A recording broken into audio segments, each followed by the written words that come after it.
This summer I read a book called The Shining by Stephen King. In October 1974, rising horror writer Stephen King and his wife spent the night in an old hotel at the foot of the Colorado Rockies.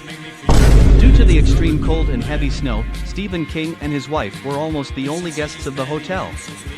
Dining in the huge but empty dining room and walking down the endless empty corridors, a new romance began to take shape in King's head. That night, he had a terrible dream that his son was being pursued through the halls of the hotel by a fire hose.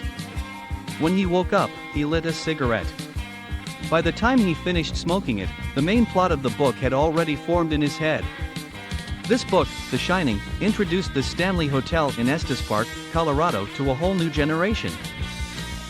By the way, the name was inspired by the words from John Lennon's song, Instant Karma.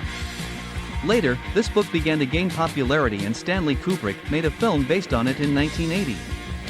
I saw the movie myself and I really liked it. Jack Nicholson's acting was great. I recommend to watch. So, let's get back to the book again. As we know, the main character of the book, Jack, is the embodiment of King's fear. Jack struggles with an alcohol addiction that is ruining his life.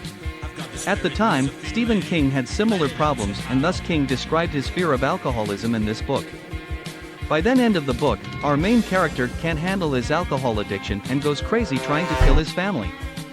Also, before that, Jack found out that before him there was the same guard who went crazy and that this hotel has paranormal activity.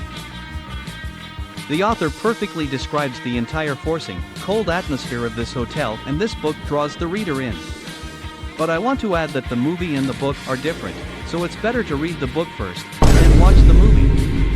Stephen King is considered a master of his genre and his works are still popular today. If you love horror books, I recommend this book to you.